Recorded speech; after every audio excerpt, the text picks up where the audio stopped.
Sudhagad education सोसायटीचे पूर्व प्राथमिक, प्राथमिक, माध्यमिक व उच्च माध्यमिक विद्यालय कळंबोली मराठी, हिंदी, इंग्रजी, उर्दू माध्यम यांच्या सौजन्याने शैक्षणिक व्हिडिओमध्ये आपलं सर्वांचं स्वागत आहे.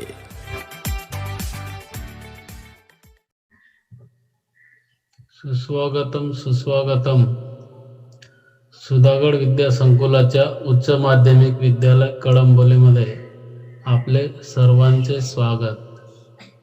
विद्यार्थी मित्रांनो, आपण आपल्या 8व्या प्रकरणाच्या दुसऱ्या टप्प्यामध्ये आलेलो आहोत.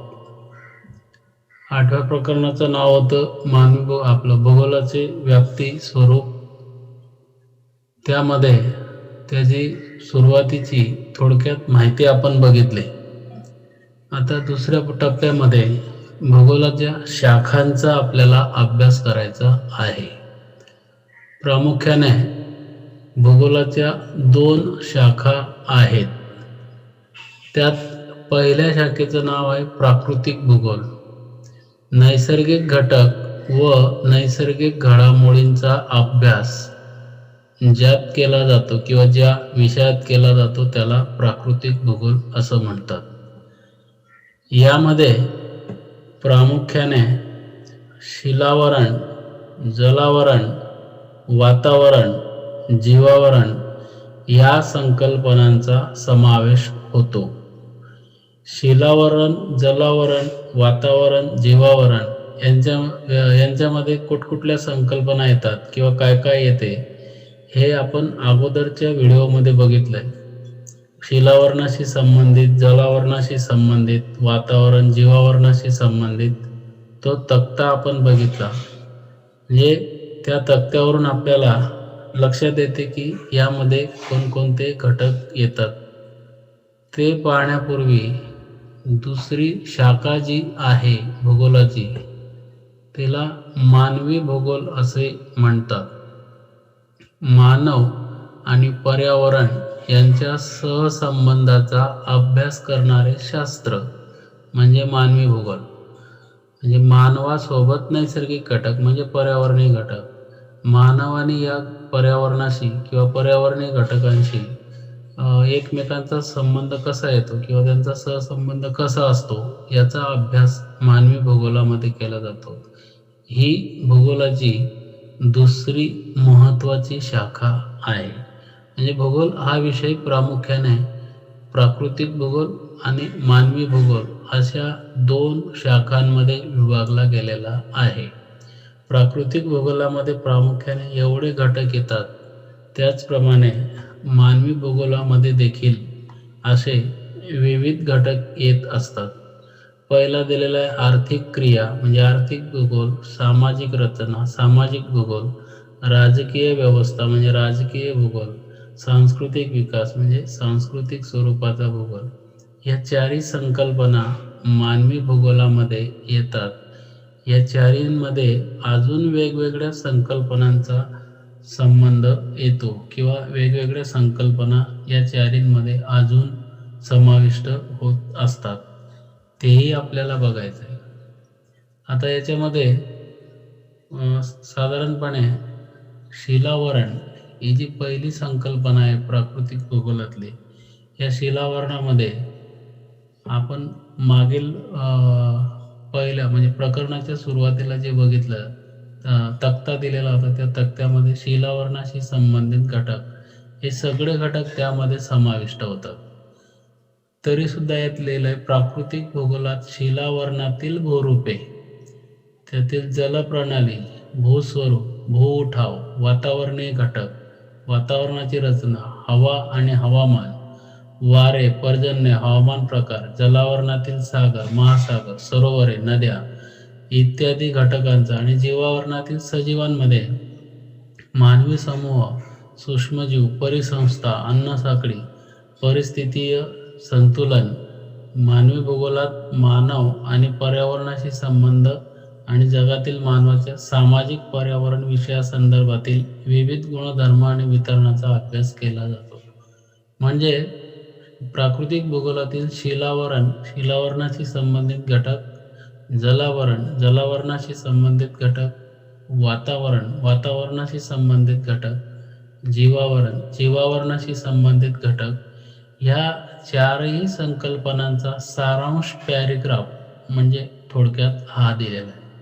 म्हणजे शिलावरण, जलावरण, वातावरण, जीवावरण या चारही कन्सेप्ट आपल्याला या एवढ्या पॅरेग्राफमध्ये साधारणतः एक एक दोन दोन घटकानुसार लक्षात येतात आणि त्यांचं वितरण देखील अभ्यासता येते. त्यानंतर पुढचा घटक जो आहे यातला आर्थिक क्रियेशी संबंधित म्हणजे मानवी भूगोलाशी संबंधित. मानव या सगळ्या क्रिया करतो हे आपण अभ्यासलं. मानव शेती करतो, बाजार चालवतो, पशुपालन करतो, मासेमारी करतो, संदेशवहन करतो, एज्युकेशन करतो. असे वेगवेगळे घटक, वेगवेगळ्या क्रिया मानव करीत असतो. प्राथमिक, द्वितीय, तृतीय, चतुर्थ श्रेणीमध्ये या सगळ्यांचा समावेश होतो. भूगोलाचा अभ्यास करताना पृथ्वीच्या प्राकृतिक पर्यावरणाबरोबर मानवी क्रिया आणि त्यांचा परस्परांशी असलेला संबंध अभ्यासलेला आहे. म्हणजे भूगोलामध्ये या कन्सेप्ट अभ्यासल्या जातात, ज्या आपण ह्या चारी ज्या बघितल्या त्या. पृथ्वीच्या भूपृष्ठाचे स्वरूप सगळीकडे समान नाही, त्यात वैविध्यपूर्ण म्हणजे विविधता आहे. पर्वत, टेकड्या, मैदाने, पठारे, महासागर, नद्या, सरोवरे, वाळवंट असे अनेक घटक यामध्ये अभ्यासले जातात. त्याशिवाय जागतिक स्थानिक पातळीवरचं हवामान, त्याचा आकृतिबंध, जागतिक स्थानिक पातळीवरचं वनस्पती जीवन, प्राणी जीवनावर पडणारा त्याचा प्रभाव, मृदा, त्या मृदेचे प्रकार यांचाही अभ्यास होतो. त्याशिवाय विविध जे भूरूपे असतात या भूरूपांचे प्रकार, सागर तळरचना, सागराचे प्रवाह, सागराची शारता यांचाही अभ्यास भूगोल अभ्यासक करीत असतात. या सगळ्या प्राकृतिक घटकांचा मानवी जीवनावर प्रभाव पडतो. म्हणजे असा एकही घटक नाही की त्याचा मानवी जीवनावर परिणाम होत नाही. सगळ्यांचा मानवी जीवनावर परिणाम होतो किंवा प्रभाव पडतो. त्याचाच परिणाम म्हणून आपल्या सामाजिक आणि सांस्कृतिक घटकांच्या स्थळ आणि कालानुसार बदल झालेले दिसतात. समजा एक एक्झाम्पल, पर्वतीय वस्ती असेल. पर्वतीय भागात राहणाऱ्या लोकांची संस्कृती वेगळी, टेकड्या, उंच सखल भागामध्ये राहणाऱ्या लोकांची संस्कृती वेगळी, मैदाने, पठारे, महासागर म्हणजे ज्या प्राकृतिक घटकाच्या सानिध्यात लोक राहत असतील त्यांच्या संस्कृतीमध्ये स्थळ आणि काळानुसार बदल झालेले दिसतात. ही विविधता सगळी वस्त्यांमध्ये, वाहतुकीच्या प्रकारांमध्ये, बंदरांमध्ये, बाजारपेठांमध्ये अनेक घटकांच्या स्वरूपात दिसते. सगळीकडे वस्त्या सारख्या असतीलच असं नाही. जसं आपण म्हणतो किनारी प्रदेशात उतरत्या छपरांची घरे असतात किंवा पर्वतीय प्रदेशात ज्या ठिकाणी पावसाचं प्रमाण जास्त तिथेही उतरत्या छपरांच्या वस्त्या असतात. परत वाहतुकीचे वेगळे प्रकार असतात. पूल असतील, लाकडी पूल असतील, कॉन्क्रीट पूल असतील किंवा जमिनीवरचे रस्ते असतील, किनारी भागात बंदरे असतील, बंदरांपासून बाजारपेठांपर्यंत जाण्यासाठी रस्ते असतील, अशी व्हेरिएशन त्यामध्ये दिसते, अशी विविधता त्यात दिसते. हे घटक मानवाने आपल्या आपल्या सांस्कृतिक विकासाच्या कालखंडात निर्माण केलेले आहेत. म्हणजे जशी संस्कृती विकसित होत गेली तसं तसं मानवाने ते विकसित केलेलं आहे. भूगोल अभ्यासकांचे दोन मुख्य प्रकारात विभाजन करता येते. दोन्ही प्रकार म्हणजे कुठल्या? दोन्ही भूगोलाच्या शाखा, प्राकृतिक आणि मानवी, या दोन्ही घटकामध्ये दोन्ही प्रकारामध्ये त्याचं विभाजन करता येते. म्हणून भूगोलाच्या प्राकृतिक आणि मानवी भूगोल अशा दोन शाखा निर्माण झाल्यात किंवा दोन्ही शाखांचा उगम झाला हे आपल्याला सांगता येते. म्हणजे भूगोलाच्या दोन मुख्य शाखा अभ्यासकांच्या माध्यमातून प्राकृतिक घटक आणि मानवी घटक असे वेगवेगळे अभ्यासता यावेत, त्यांना वेगवेगळा अभ्यास करता यावा म्हणून या दोन्ही भूगोलाच्या शाखा निर्माण झाल्यात, त्यांचा उगम झाला असं म्हटलं जातं.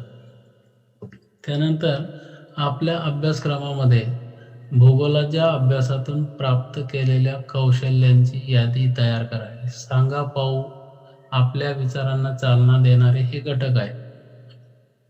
सूचना दिलेल्या आहेत. याकरता पुस्तकातील व मागील इयत्तांच्या पुस्तकातील अध्ययन निष्पत्ती पाहू शकता. म्हणजे 11वीचं पुस्तक, 10वीचं पुस्तक किंवा कुठल्याही वर्गाचं भूगोलाचं पुस्तक अध्ययनासाठी आपण वापरू शकतात.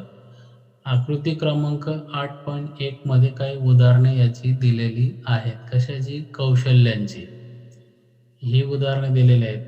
विधाचे संकलन सर्वेक्षण, छायाचित्रे, उपग्रही प्रतिमा यांच्याद्वारे माहितीचं संकलन, जे आपण प्रात्यक्षिकामध्ये हल्ली बघत आहोत. ऑब्झर्वेशन करणे, निरीक्षण, नकाशा काढणे, विविध सांख्यिकीय विवेचन, या सगळं प्रात्यक्षिकाचा भाग आहे. हे आपण बघतोय. भूसर्वेक्षण, आधुनिक तंत्रज्ञान उपकरणाच्या सहाय्याने करणे, हे आपण पहिल्या सर्वेक्षणाच्या प्रात्यक्षिकामध्ये अभ्यासलेलं आहे. विधांचं सुसंघटन, आलेख नकाशाद्वारे त्यांचं सादरीकरण, हे आपल्याला प्रात्यक्षिकात पुढे बघायचं आहे. सांख्यिकीय पद्धतीने विधांचं विश्लेषण, हेही आपल्याला प्रात्यक्षिकात बघायचं आहे. अहवाल लेखन आणि त्याचं निष्कर्ष सादरीकरण, म्हणजे जे केलेलं आहे त्याचं लेखन करणे, अहवाल तयार करणे आणि निष्कर्ष काढणे, हेही प्रात्यक्षिकामध्ये आपण बघितलंय आणि पुढेही प्रत्येक प्रात्यक्षिकामध्ये हे आपण सगळं अभ्यासणार आहोत. ही सगळी काय आहेत? भूगोल अभ्यासकाची कौशल्ये. म्हणजे या कौशल्यांद्वारे तो संपूर्ण भूगोलाचा अभ्यास करीत असतो किंवा या स्किलद्वारे तो अशा डायग्राम किंवा सादरीकरण किंवा प्रतिमांचं विश्लेषण, छायाचित्रांचं विश्लेषण, सर्वेक्षण यांच्या माध्यमातून भूगोल अभ्यासक करत असतो. आपल्या पहिल्या प्रात्यक्षिकामध्ये हे स्किल आपण स्वतः वापरणार आहोत किंवा वापरलेलं असेल काही विद्यार्थ्यांनी.